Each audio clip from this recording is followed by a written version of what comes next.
Here we are at the home of Don and Irene Geisler on their deck in their backyard. I have Don here beside me, and I will tell you a little bit about him. He grew up in Avonlea, Saskatchewan, and he grew up in the 30s, the Depression years, the youngest of 11 children. So there were 12 of you. There was 12. You have a horse in there that is called... Babe. Babe. Yes. Tell us a little about Babe. Well, Babe grew up with me. She was the kind of horse that when she was full, we'd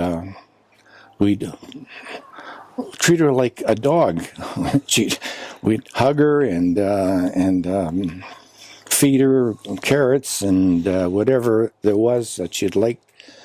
And when I first got on that horse, I just rode her. She had never had a mean bone in her body, you know. And that's the kind of horse she was. And she took you to school. And she took me to school. Mm-hmm. So you rode her bareback? We rode her bareback in the wintertime because it was warmer. Her nice warm fur just kept us warm on the way. And it was just like having a blanket.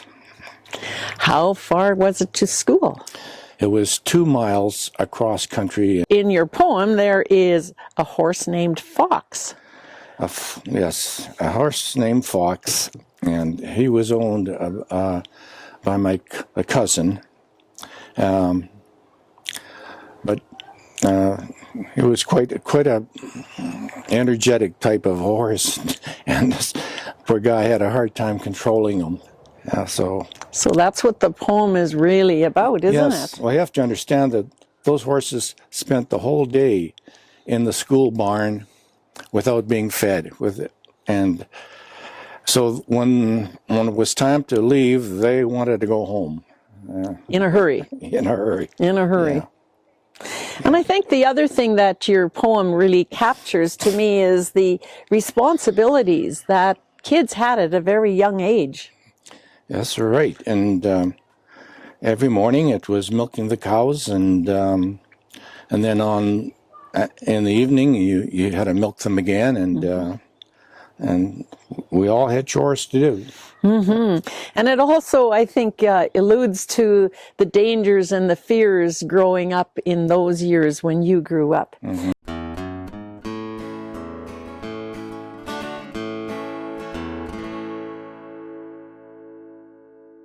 On the kids' day. The day began with haste and fury. To do our work we had to hurry. Much cold we felt when we woke up, frozen water in our cup.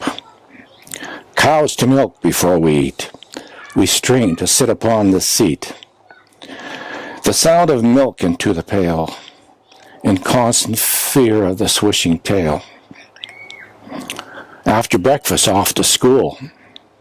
On my horse it's really cool. At last she stabled in the barn, and we settled down to hear the yarn. The class is finished for the day. It's blowing snow to my dismay. Each pass of ice a hazard hid, where Babe could fall and hurt this kid. From behind my horse, a cry of panic and discourse. In the distance and closing fast, a horse named Fox came rushing past. His nostrils wide, his ears lay back. He's heading for the railway track. Its panic-stricken rider clawed at every hair at his command. The roaring outcry of "Whoa, whoa!" And so both across the field they go. Across the field they're traveling fast, heading home and sure to crash. And in the distance they did fade. I was glad the choice my horse had made.